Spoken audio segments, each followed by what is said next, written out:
I don't remember if we got the museum. That was the museum. Honey, we need you to tour guide. The whole thing? Yeah. Okay, whatever. I already love this. It might be totally tchotchke, but I love it. I would say that if you like Disney World and like Pirates of the Caribbean, probably like this. We're in the golden age of piracy in 1776. A refuge for all sailors. And it is nighttime, apparently.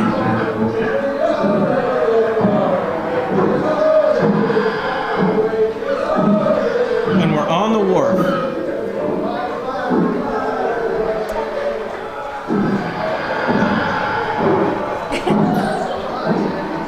Read it to us, honey. Listen to the pirates play before their next voyage. Drinking was common on all ships. Pirates, however, drank heavily. It was a short life but a merry one. Captain Bart Roberts.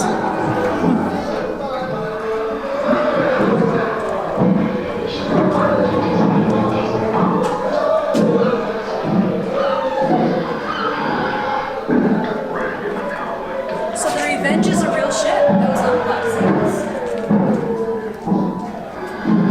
So the Revenge was Yeah, remember?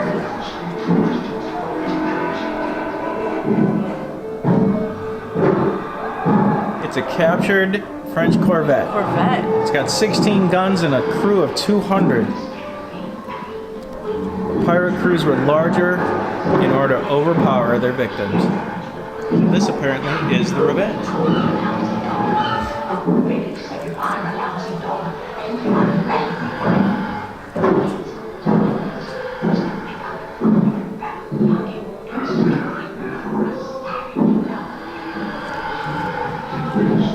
Honey, we can go in. In the loft, the pirate quartermaster prepares the ship for the next sailing. Are we going in the Revenge, honey?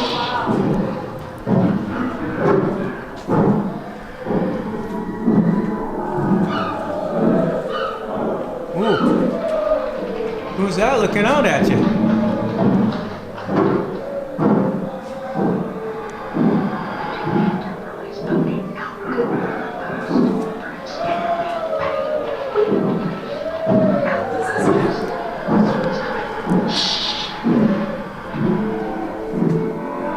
Going into the pirate ship. We're boarding the Revenge. Yeah, we called this. And we'll see how pirates live. One of the most valuable men on board has taken a break from his constant ship repairs to join his mates. Yup, constant. Well, this must...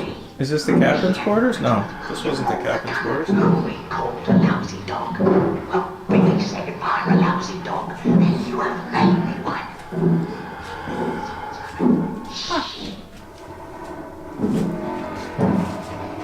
True or false? A typical pirate ship was a two-masted schooner with a black hull. It's a schooner.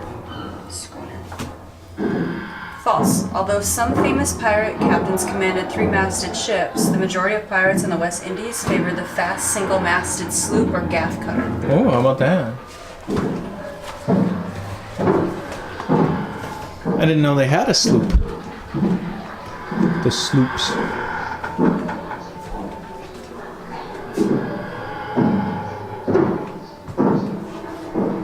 It's so rickety.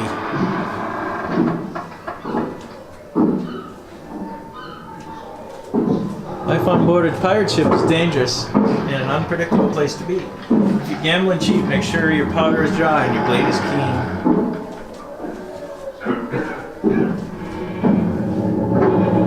Uh-oh. Pretty hard to see in here, isn't it?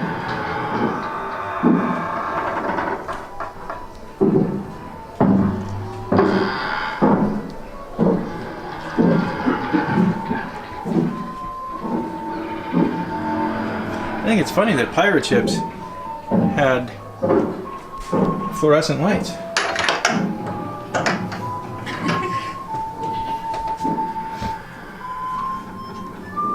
The lower deck of the pirate ship in 1716. Life in the merchant navy. Merchant ships were operated all year and spent months crossing the cold waters of the Atlantic or negotiating the shoals and banks of the coasts of Britain or North America. Most merchant ships operated small crews, which meant that the seamen worked long hours with little rest and were constantly heaving in ropes in all weathers. Many captains, driven by demanding ship owners, inflicted cruel punishments on men who overslept or were slow to go aloft in gale. It's a little wonder that the easier life aboard a pirate ship tempted many merchant seamen to go on the account. What do you think, honey? Would you go on the account if you were a merchant sailor? A favorite dish was salmagundi, a highly seasoned stew which was made from anything available and might include chunks of meat, pickled herring, hard-boiled eggs, vegetables, and liberal additions of wine, oil, and vinegar, salt, and pepper. That sounds a lot like what we eat. What? What's it called? Salmagundi? Salangundi.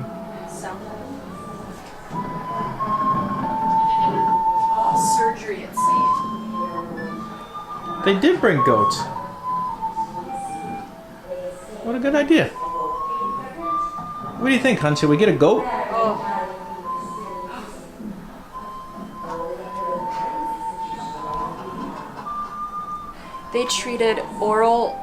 They treated syphilis orally and topically with liquid mercury.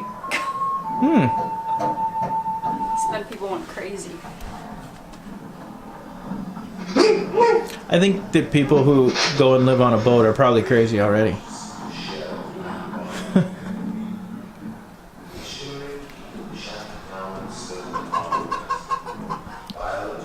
And they had chickens. We need goats and chickens. Ooh, what are they doing to this guy? The carpenter did all the surgery. Oh, is he doing surgery? I think he's Hey. draining intestines. Right next to the chickens. Such pirates too: Jennings, Monaco, Teach, Cotton, Bonnet, Davis, Lowe. They were all here. It is said when a pirate sank, he did not dream that he had died and gone to heaven. He dreamed that he returned to New Providence. This was their paradise: plentiful food, wild pig, turtle, fish, goat, and a harbor easily accessible to a fast little pirate sloop, but too shallow for a naval man of war. Here they lived. Apparently one of the punishments for pirates who broke the articles under which they signed was being marooned. So this fella right here is marooned. And if that lady right there doesn't ship up, we may maroon her too. Arr. What do you think? Was it common for pirates to bury their treasure? I'm going to say false because they probably spent all their treasure on booze and women. False.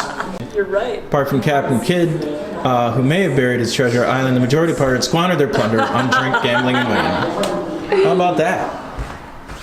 I'm a pretty good pirate. We're about to be boarded by Edward Teach. Oh no! Edward Teach was Blackbeard. Was that the surrender flag? No. Oh no, it looks like just a dirty flag. Okay. Uh-oh. Oh, it smells like a ship. Oh, at night too? That is scary. So there's a motion detector. You think? Honey, where'd you go? Yeah, it's a little scary.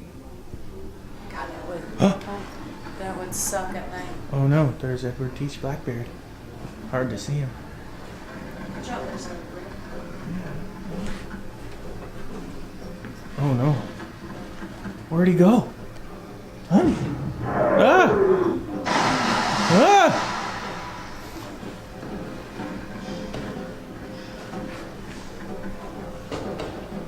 I wonder if it's supposed to be dark. Oh! There you go.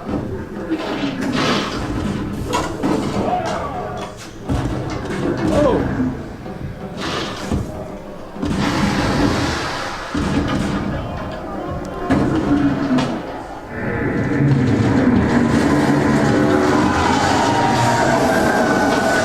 Moving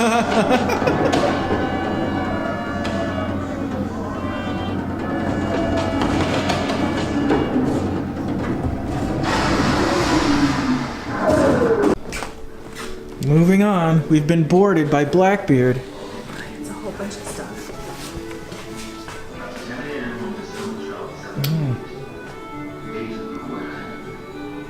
It's the Hall of the Jolly Roger.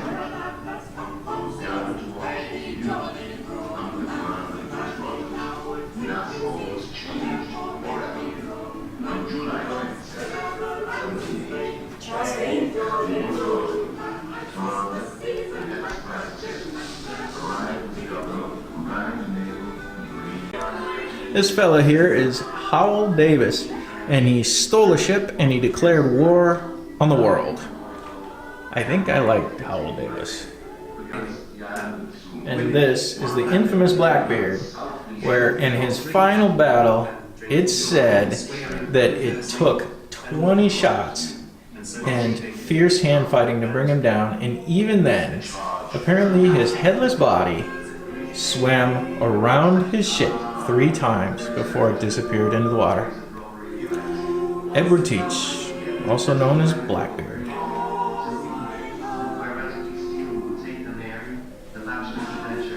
Never heard of Captain Kidd. That was the curly-haired guy in Black Sails. The curly-haired guy. Apparently, this is what happens when you upset your investors. Captain Kidd lost a bunch of treasure and a bunch of money for his investors. And they hanged him, and then hanged him again in this gambit. The gibbet. That's a gibbet, apparently. Remember that, investors. That I don't want you to put me into a gibbet. They would set fire to the powder with a pistol and go. Steel bonnet. Oh, he was an army major. He fitted out a sloop and he put to sea with a crew of 70 men. He plundered several ships, then fell in with Blackbeard. Well, he's a guy to fall in with, I guess. He was no seaman. Blackbeard retired from piracy. Bonnet returned to his command, but his attacks on shipping off South Carolina provoked an outcry. He was captured and hanged. A lot of these guys were captured and hanged. You'd think they'd get better at running away. They never found Anne Bonny, though.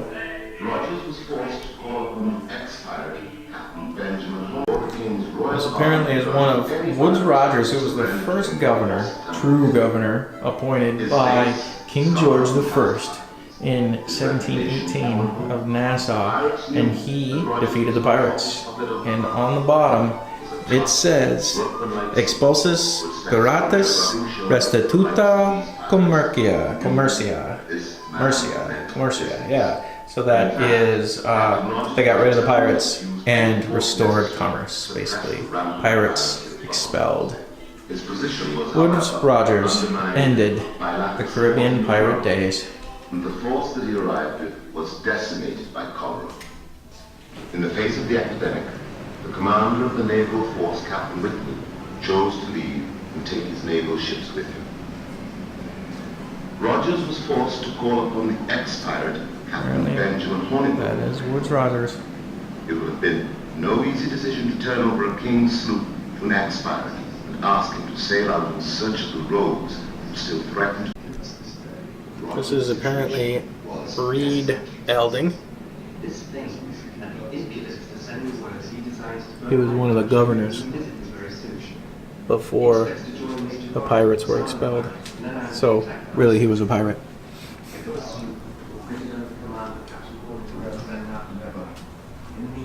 And this is a pirate fire suppression system.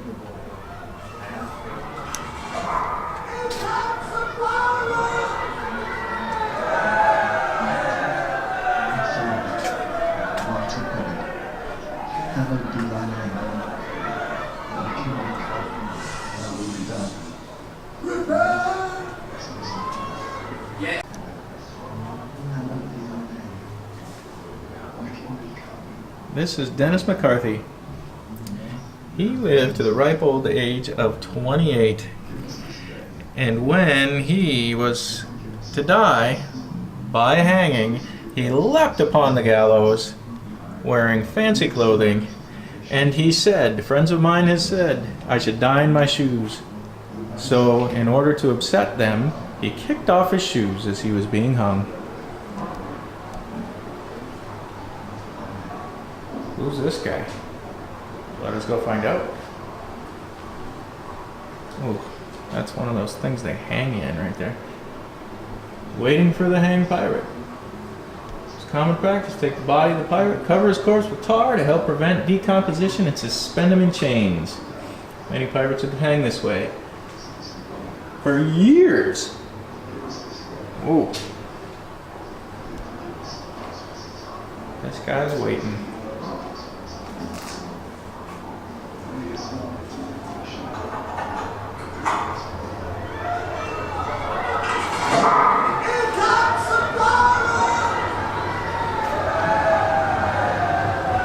These are all the pirate movies.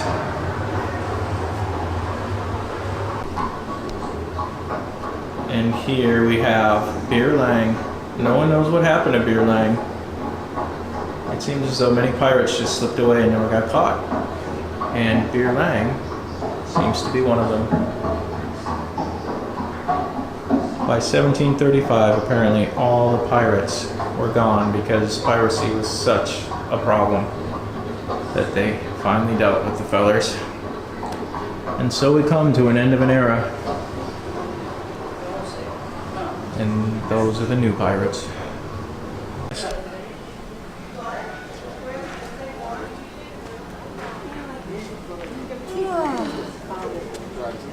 Well, honey, tell us about your pirate adventure. I thought it was worth going to. I like the history stuff for sure. Me too.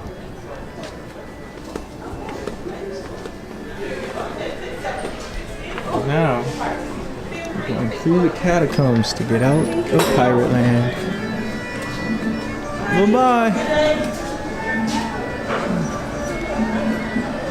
We're back on to Bay Street. You might notice from a bunch of our other videos how much different